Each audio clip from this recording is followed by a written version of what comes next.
some of the things I'm going to show you are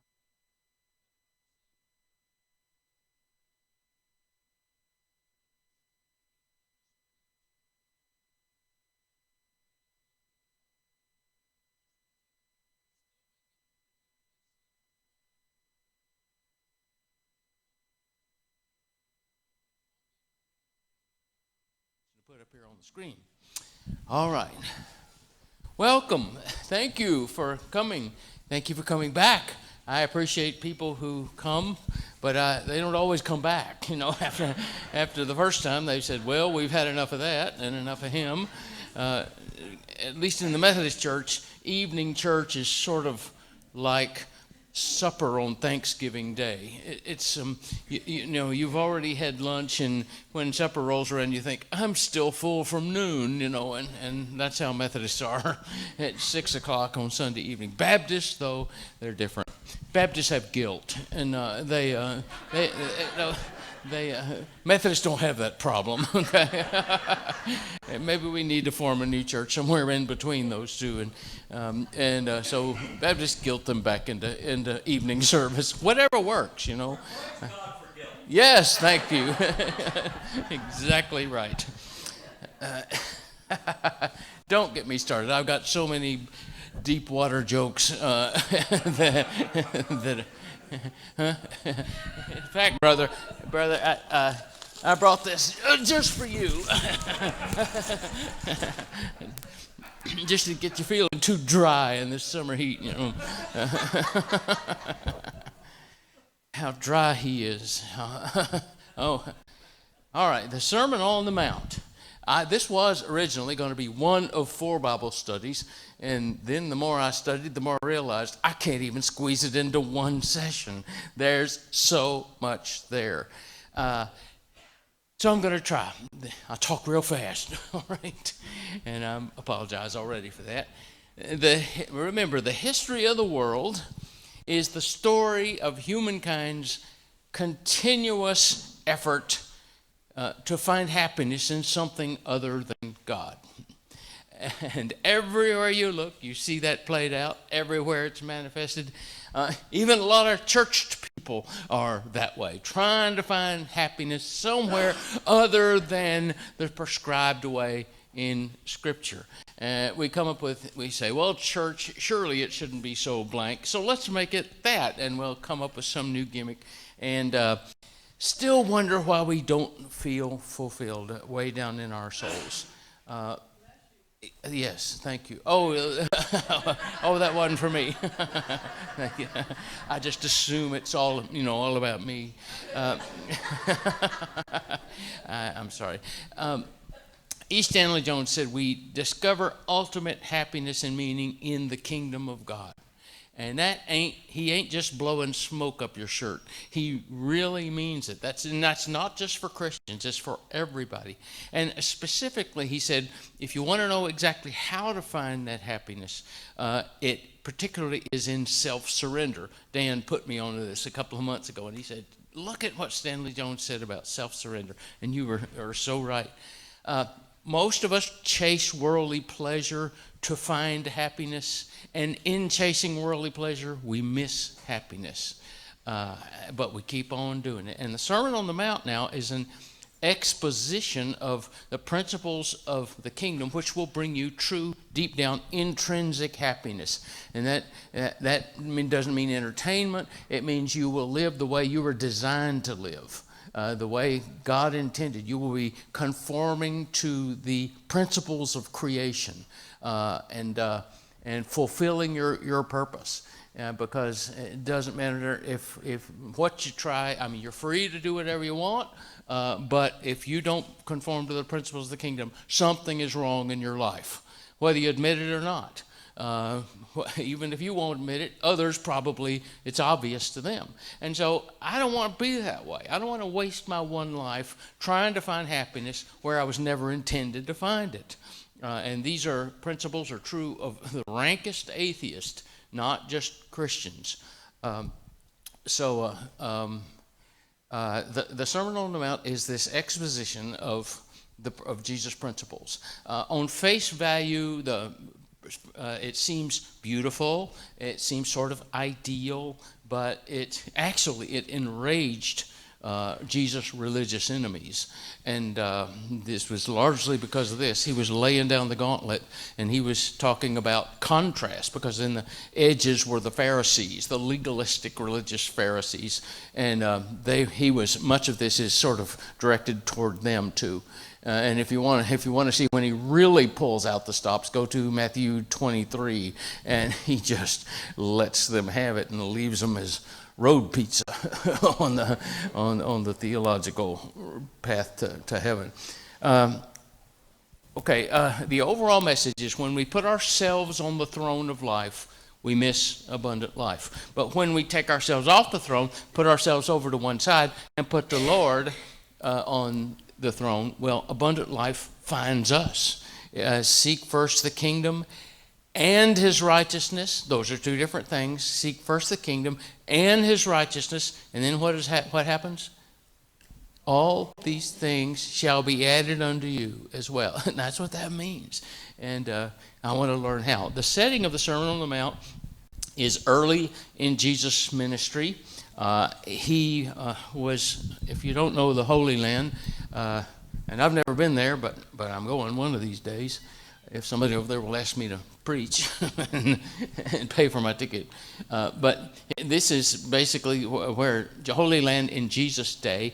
Down south is Judea, up north is Galilee. These are the old, you remember Israel was one country, and then after Solomon died, Rehoboam took over, and he was harsh, and so the country split into north and south, kind of like America did. And it's split into Judah and into Israel in the north. And Judah were the tribes of Judah and Benjamin, and then the other 10 were the north.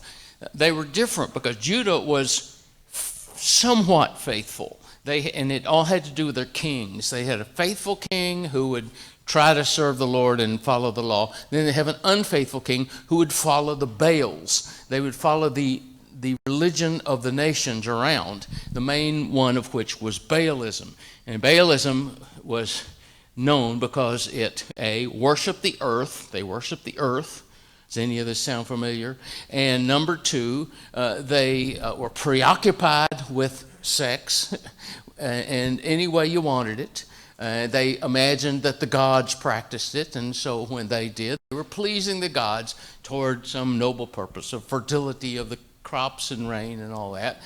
Number three, when you do that, you have a problem. That's babies. And so they devised a religious ceremony where they sacrificed the babies back to Molech. It always seems, you feel better about it if you're in a religious service and doing it. And what Baalism was basically humankind with God's laws removed. We all sort of fall back into that purpose. That mode or that pattern and those practices when God's high standards, seek first the kingdom and his righteousness. When we decide, he doesn't tell us what's right and wrong, but our feelings decide, and we're all this way. Bad things happen. And so the northern kings were all followed the Baals, all right? They had rationalized where Judaism is just legalistic and negative, and so they're going to be good kings, are going to conform to the world, and so they practiced Baalism. So when you do that, you can rock along for a while, but after a while, the consequences catch up to you. And Israel up here, the northern kingdom, collapsed when Assyria invaded them. God will always correct the course, and sometime with our enemies he will. And so Assyria invaded Israel, and they were exiled and destroyed, actually. Judah lasted a little bit longer, but they were exiled into Babylon. You know that, but they were there 70 years, and then they came back. Anyway, those who were left over from the Assyrian conquest, the Jews and the Assyrians kind of did some kissing and hugging and other things, and they produced the Samaritans as a result. And so the Samaritans came back, and they were just sort of half-breeds, and they were looked down by everybody. And they were compromisers in both their ethnicity and in their religion, too. And so that's the world of Jesus' day. And so Jesus was born in Bethlehem, which is right here, out suburb of Jerusalem. But he spent most of his life up here, his ministry up here in Galilee. So when it's like the woman at the well, they're traveling from Judea up into Samaria, into Galilee, and good Jews didn't dirty their feet, on their precious feet, on Samaritan soil if they didn't have to. However, when it covers the whole country, well, you just have to wash your feet when you get back. But anyway, Galilee was this district of considered of the nations. It was just about as bad as Samaria because it was the former north and contaminated and all that. So when Jesus starts teaching the Sermon on the Mount, he was raised in Nazareth, a small town in Galilee. Where is it? There it is, right there. And Nicodemus, a benevolent Pharisee, they weren't all bad, but he comes along and says, listen, guys, to his friends, you got to come hear this fella. I mean, he may be the Messiah. And they say, what? From Galilee? Do you know what you're saying?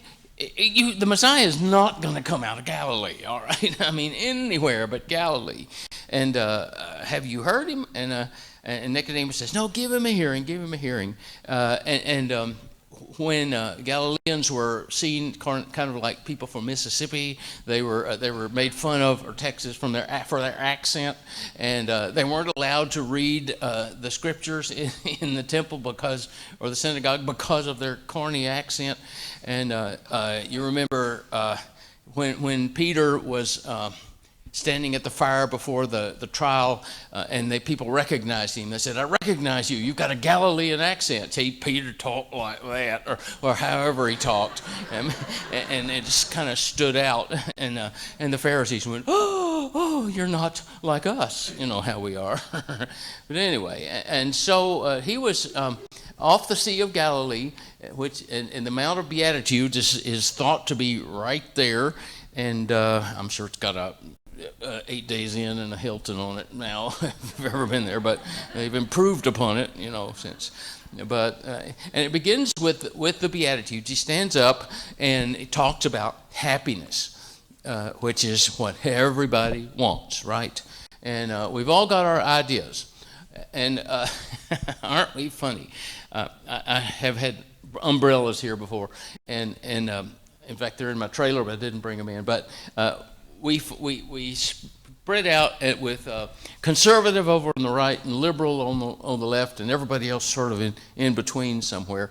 And everybody's got this opinion about how to find happiness. And conservatives over there on the right believe, well, following happiness is by following rules, basically. All right. And over on the left, they say, no, happiness comes by not following rules, right? And thus all the killing and death and murder that we do in the name of Jesus, between those two extremes. But really, Jesus is on a completely different plane from that. Happiness is in not either extreme. It's in something else. And so he says, blessed, the word is makarios, and it's really more than happy, it's more than blessed. If you look at wherever else it's used in the scriptures, it's sort of this deep down sense of where you ought to belong. You're at peace in your heart and in your life. You are conforming to God's purpose, makarios. The word Beatitudes, that wasn't in the original. That came out in the Bible in the 16th century, and it stuck. And when Jesus started teaching these beautiful principles, which we find embroidered on, things and hung up in walls because they're pretty, it infuriated especially the Pharisees, the legalistic Jews. Okay. And he was very aware that they're in the background because they had a hold on the religious mind of that day. Everybody simply believed what they heard in the synagogue, and to them, following God was this joyless, rule-following way of life. The Pharisees, the law originally was written so that people might survive in the desert.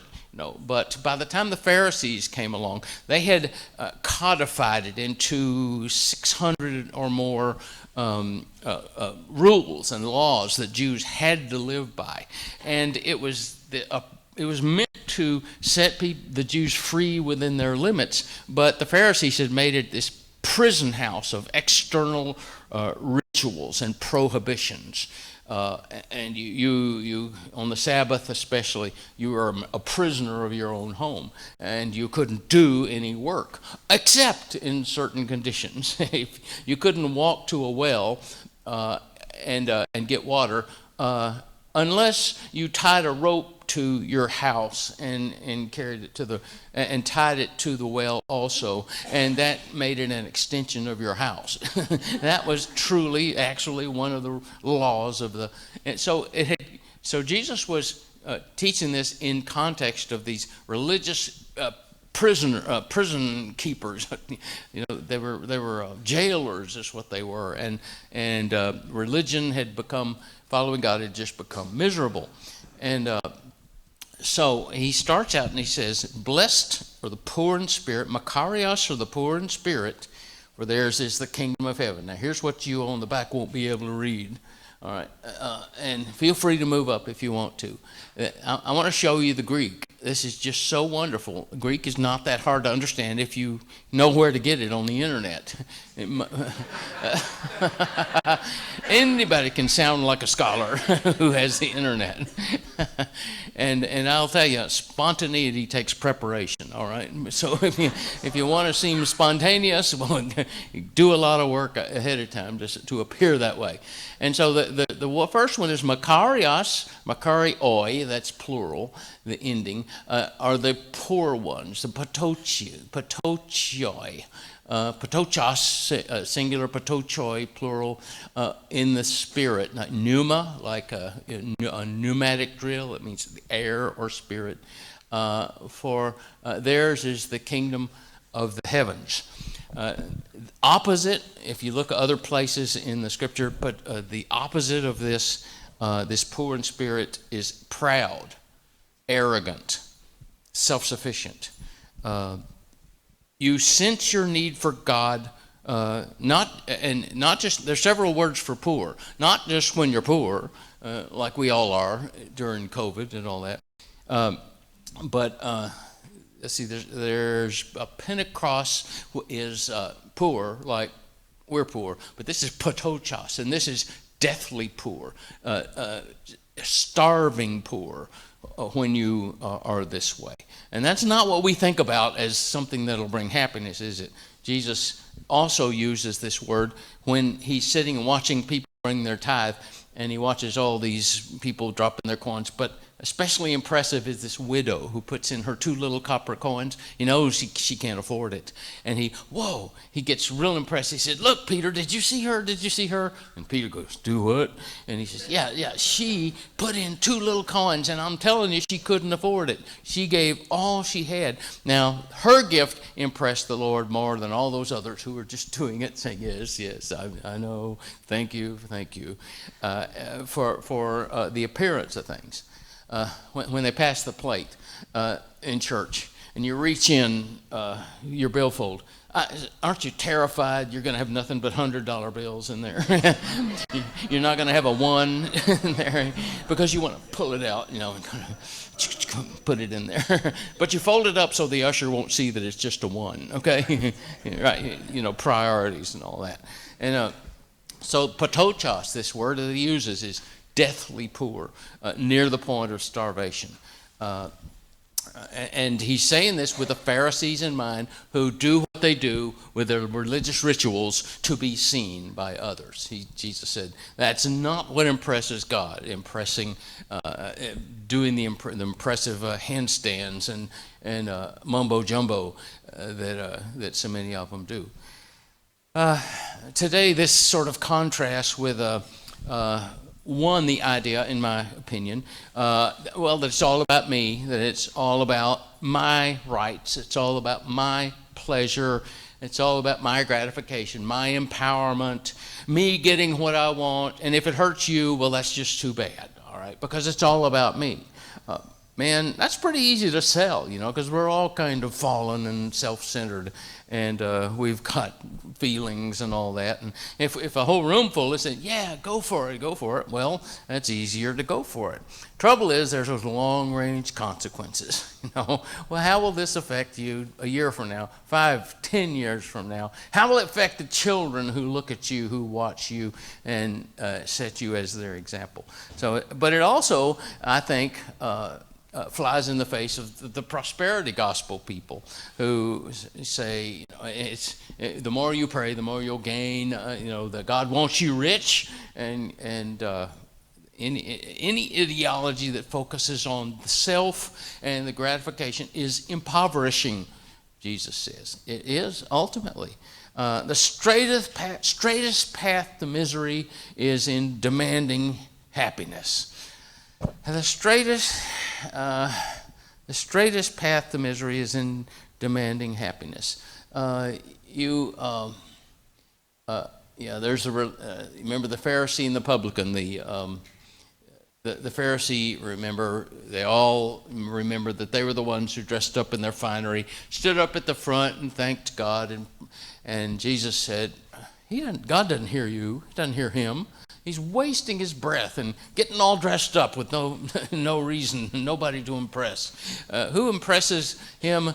The tax collector in the back who's hurt a lot of people and who admits that he's hurt a lot of people and is truly grieved over the fact that he's influenced so many people. That's when God pleases God.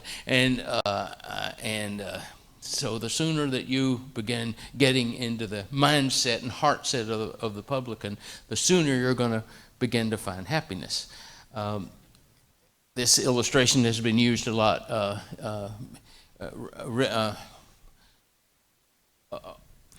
If you just remain selfish all your life, you'll be miserable, like the Dead Sea. There's the Sea of Galilee up here north, and the Dead Sea down here. The Sea of Galilee is full of the Dead Sea has no outlet. It's dead because it has no outlet.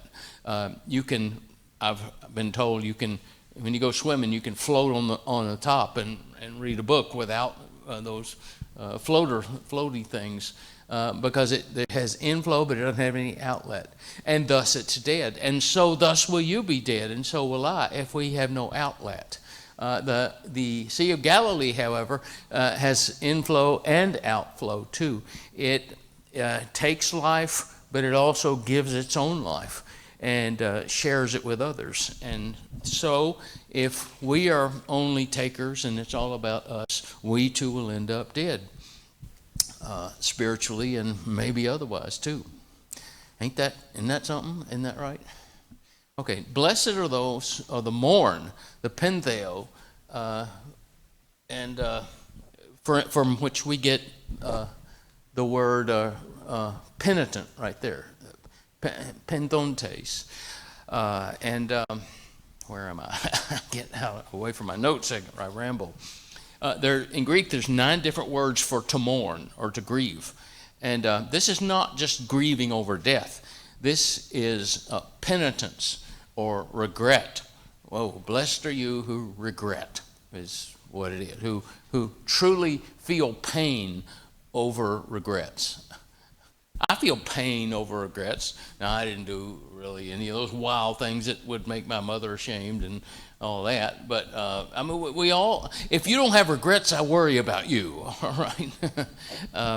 Because many people will sit in the corner and think, I could have done so well if not for that moment of indiscretion. I got stuck on stupid there because of Jack Daniels or whatever it was, your excuse. The voice of the world says, well, you call yourself a Christian, you just need to go out and live in the woods and eat worms, after what you've done, pay for it for the rest of your life. No, Jesus said, blessed are you if you have those regrets, those painful regrets and painful memories, and of which you wish you hadn't. Which you wish you could take back, because that means you have a conscience. Okay, it means he can still work with you. It doesn't feel good, but it is good. It's those who have no regrets, who have only excuses that he can't work with. So if you come to the point where you're comfortable in sin, and many or most people are, that's a danger sign.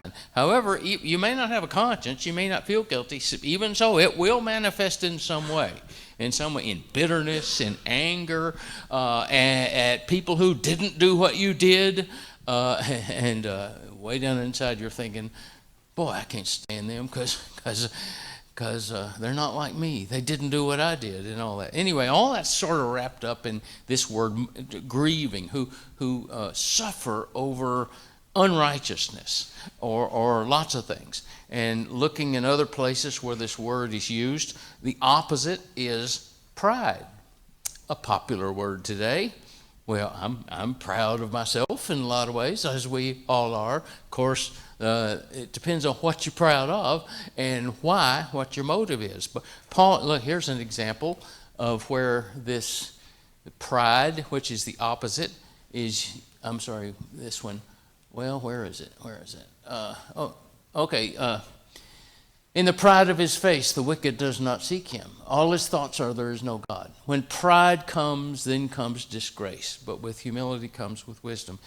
And I'm getting this opposite thing because Paul uses both this word for grieving and mourn and this word for pride in 1 Corinthians 5. Listen to this. He says, it is actually reported that there is sexual immorality among you, and you are proud.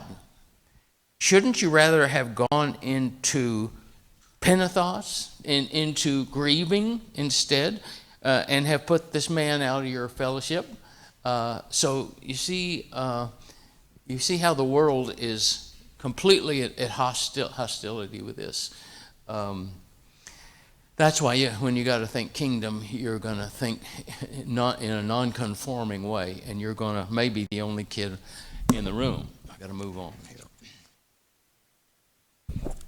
And pride is not a leftist thing or a rightist thing. No, it's a human thing. Proud of some things is good. Proud of that painting you just painted or whatever it is.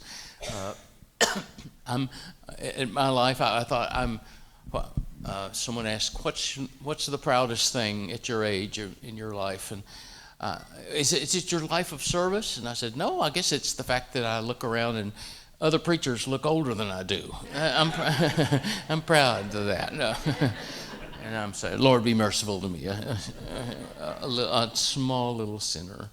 Okay, blessed are those who grieve in the right way. For those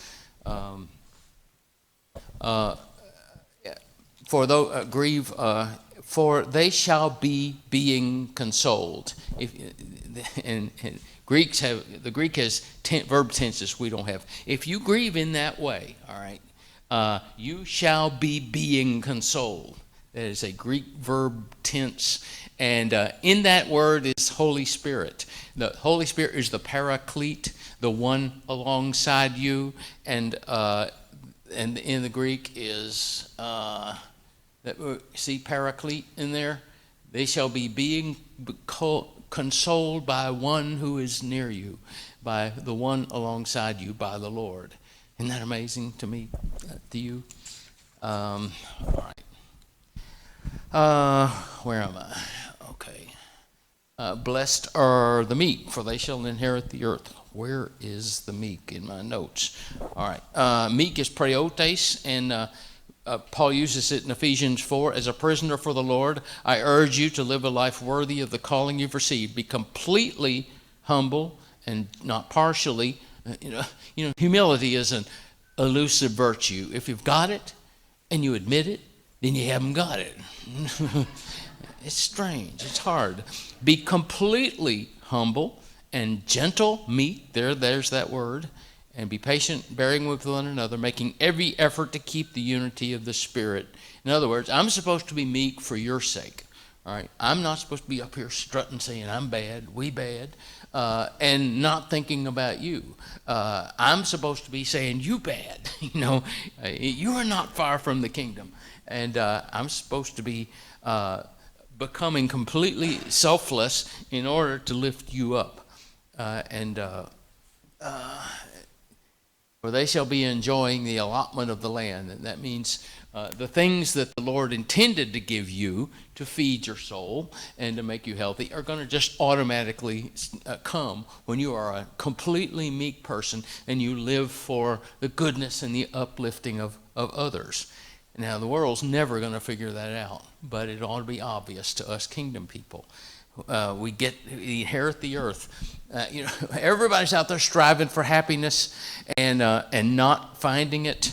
But all you have to do is humbly, meekly follow Jesus, and it just comes to you. It falls in your lap. Isn't that amazing?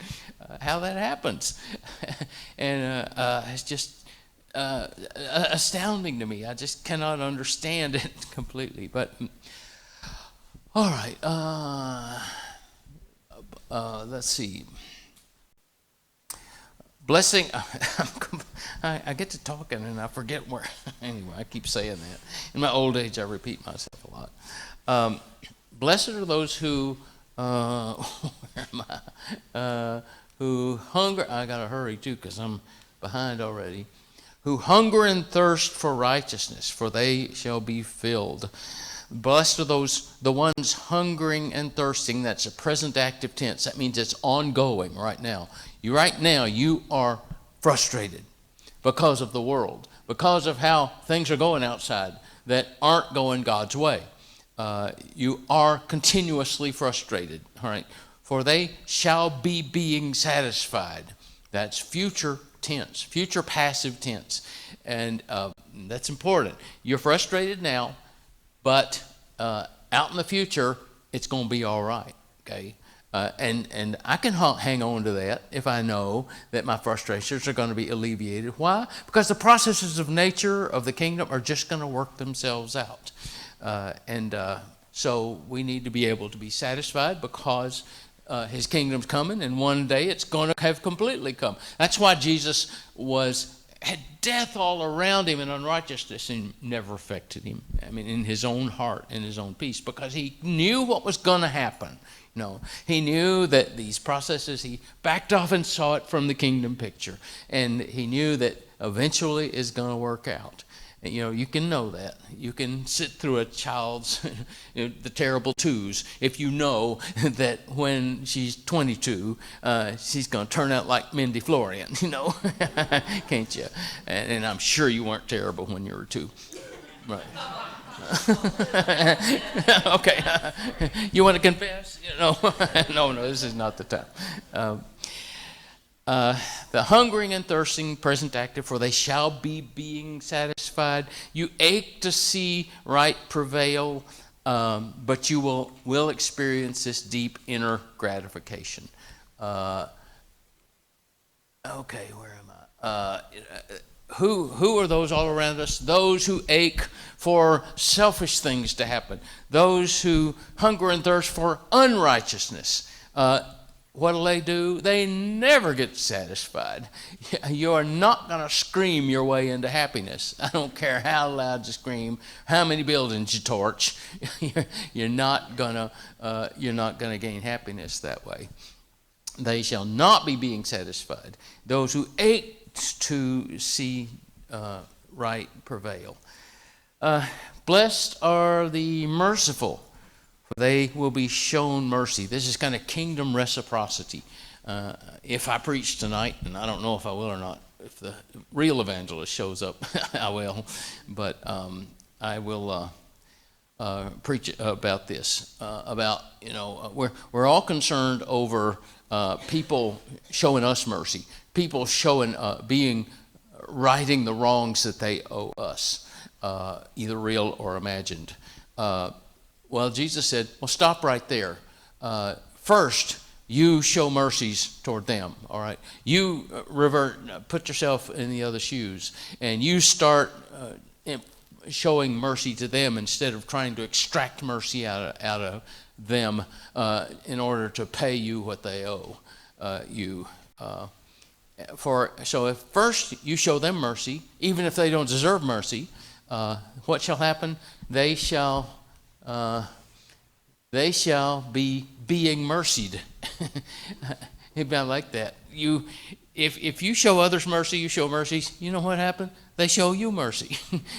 You get kind. You're the thermostat. You're kind. You're merciful. You're compassionate. And even if they don't deserve it, those no good dirty dogs, after the way they treated you, you set the standard. You be the thermostat for mercy, and you can affect the whole tenor of the whole room if you do that.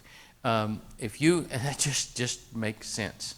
There is a subtle danger that we Christians get to develop this inner smug satisfaction and intolerance of people, showing an unmerciful attitude to people who've committed those sins, that we kind of wish we'd committed, if our mothers hadn't been watching over us, I think of an example, a woman who was my youth director years ago, and she was very tight and conservative, but she was also very pretty, and she did some things that pretty Baptists shouldn't do, even homely Baptists shouldn't do, and even homely Episcopalians shouldn't do, but she did things I didn't think were possible because she confessed them to me, and I went, "You did what?" And but she was still a upright conservative, all this stuff, and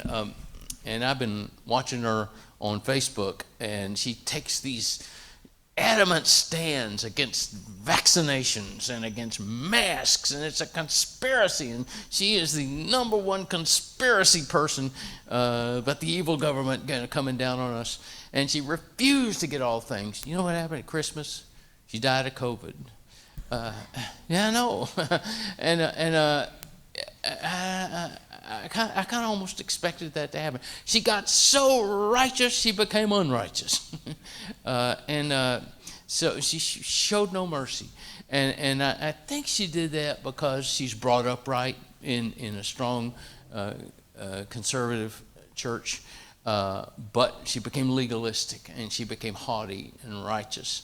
And when she started doing those things that the pagans do, she just couldn't atone that in her own life. She couldn't work it out. She couldn't just say, I really messed up. It's my fault, okay? And I need to grieve over this. The only way she could atone was by finding fault in you and you and you and you. And she was way over there on the right, and she found fault way over here on the left. And the left finds fault in us, don't they? The left is tolerant and loving of everybody except those to their right. Everybody, okay, except them. And we're all kind of that way, except only the left brags about it, okay? All right, so, and I'm neither. I try to be neither, but so both sides get angry at me. But that's how I get attention, is when people get angry at me. Blessed are the pure in heart. Tell me if I'm going over, brother. 9:40. Oh, I got to talk quick. Blessed are the pure in heart, for they will see God.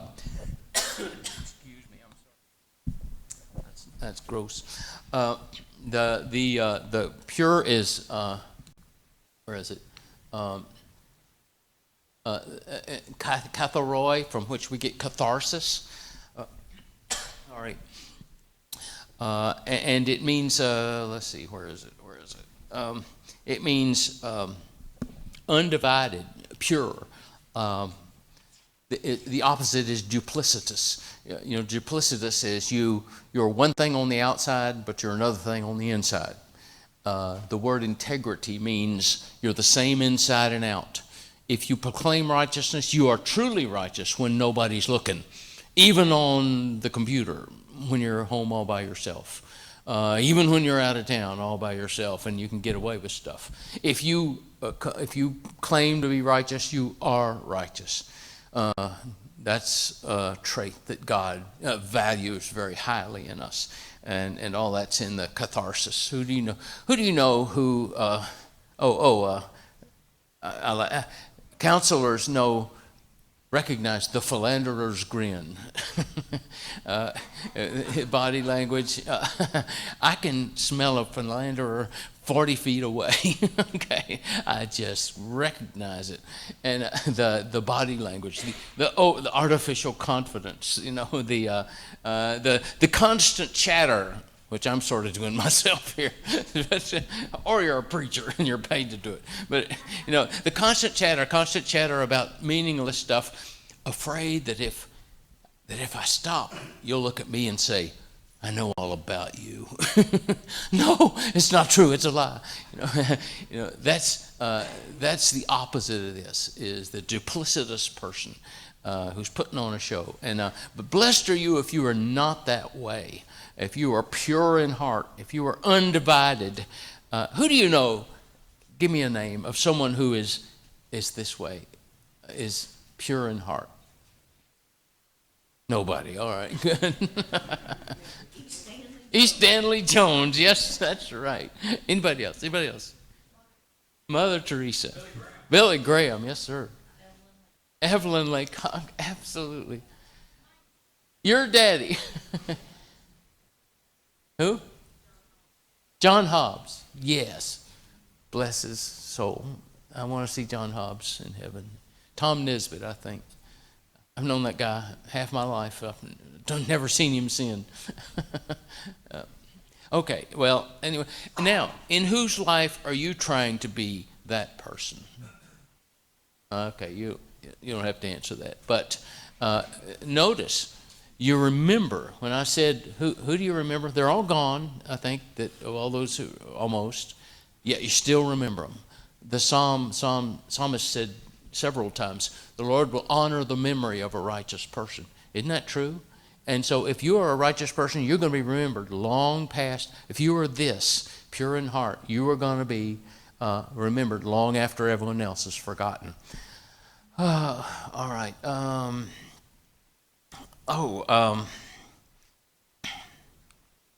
Jesus was holding up the Pharisees as being duplicitous like this, not pure in heart.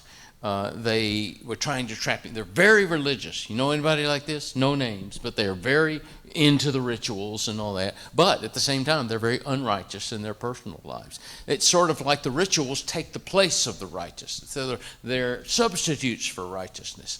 No, they're not. The rituals remind us to be righteous, but they're not. They don't take the place. Pharisees went through the rituals, but trying to trap Jesus so they could kill him, but he saw through their duplicity, which is the opposite of this. And he said, "Show me." They asked him about tithing or giving. Should we render to Caesar? A question they thought either way they could catch him. Anything he would say would be wrong. You have any friends like that? You have to watch what they say, what you say, because they will misquote you. Well, that's how they were to Jesus. But he saw through their duplicity. He said, "Show me a denarius. Whose picture is that?" Like a child. What did I say? And then went, Caesar. And he said, "Okay, there you go." Give it to him. He saw through their duplicity. Show me a denarius. Don't be that way. Be pure in heart. And he said, of the Pharisees, in them is fulfilled the prophecy of their man Isaiah. In other words, Isaiah preached, the one they quote all the time, he preached about them as being the bad guys. Boy, what if somebody told you, remember when Jesus said this terrible thing? He's talking about you. You. I mean, would you reject that person or not? They see but they don't see. They hear but they don't hear. See with their eyes, blepo, but they don't see with their heart. Horeo and ido and some other Greek words. Some people like that. You can talk to them, tell truth all day, and they won't listen. Blessed are the peacemakers, for they will be called sons or children of God. In case you want to know, peacemaker. That is, see that little M? That means masculine, all right? Yes, it's sons of God, all right? Although some of the translators translate it children of God. Now, the question that they have is, see, M for masculine. The question is, didn't he mean like when we refer to mankind, we're referring to men and women, of course. All right. Yes, I think so. I think it's the same thing. Because when Jesus refers to people, he usually refers to masculine, because that's just how they spoke back then, just like that's kind of how we speak right now. And frankly, my dear, to me, I don't give a hoot about which they translate it, whether they translate it men or children. What it means, people, children, it means all of us. Why do we get to,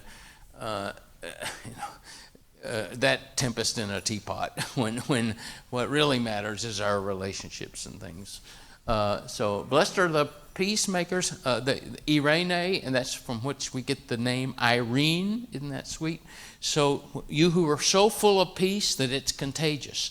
You produce peace in others, kind of like that mercy thing, that if you come in and you're peaceful and you exude peace, you're going to see others sort of become that way too.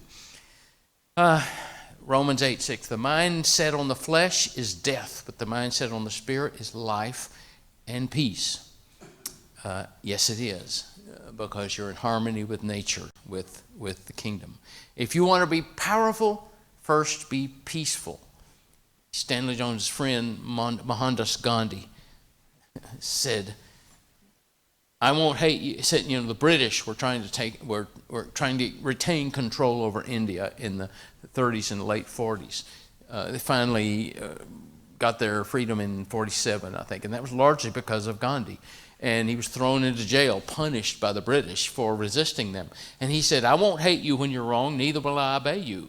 Do what you like, but I will match my capacity to suffer against your capacity to inflict the suffering, my soul force against your physical force, and I will wear you down with goodwill. Whoa. And one British jailer said about Gandhi, who was he said, how do you fight that?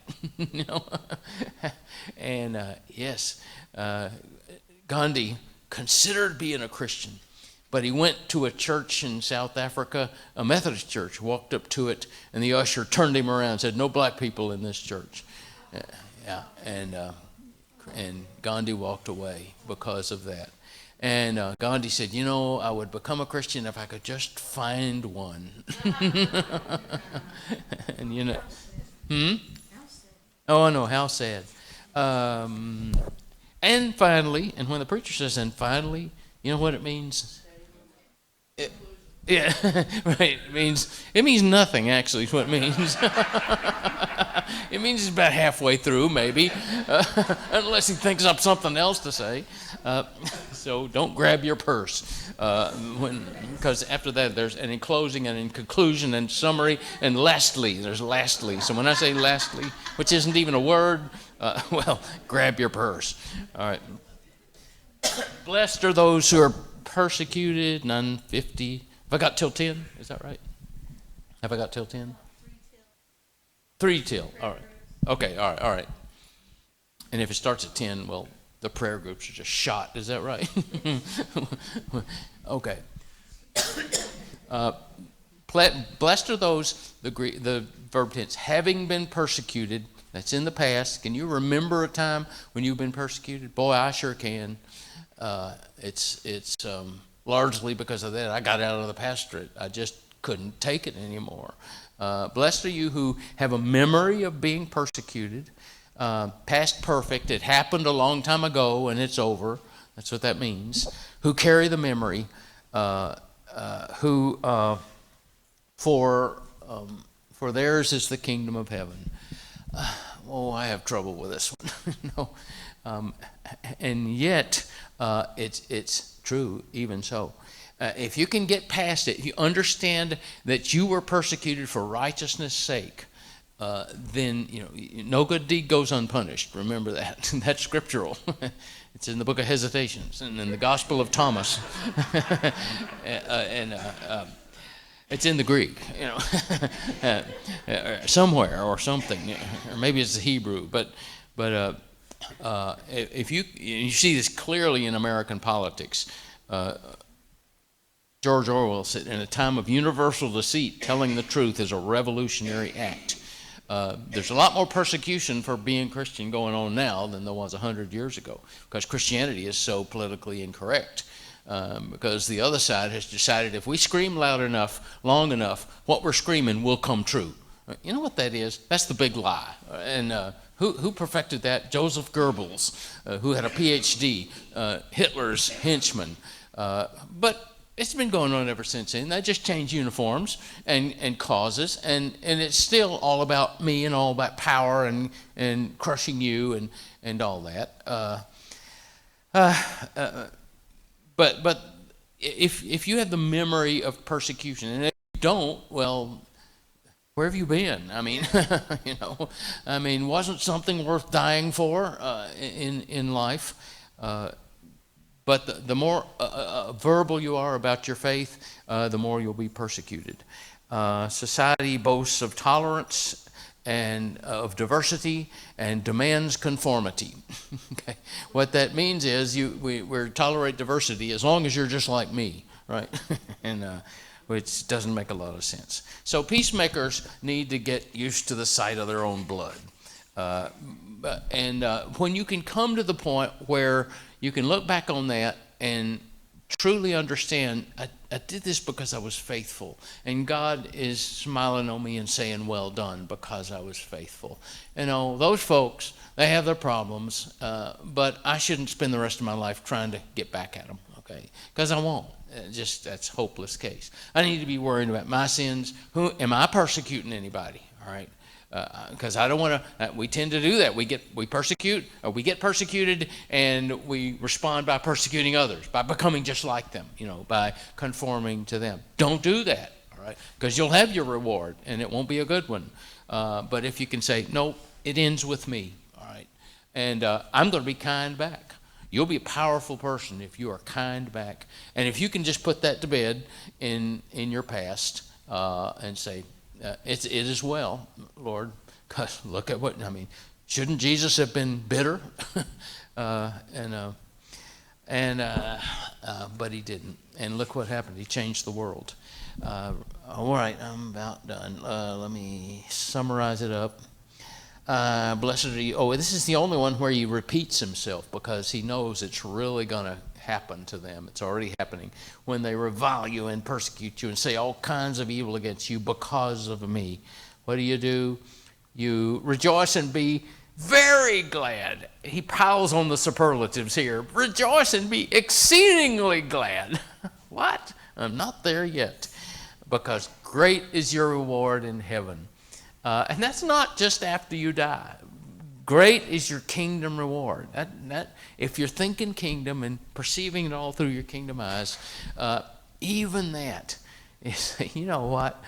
I did good. I made the Lord look good, and I measure it by all the people who beat me up over it. I don't seek that. Well, I kind of do seek that, actually, online. It's safe online, to shadow box with extremists, but because great is your reward in heaven. All right. I think I'm done like a turkey. Any comments or anything?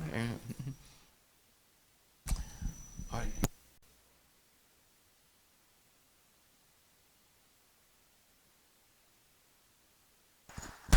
Thank you now. Thank you very much. Thank you very much.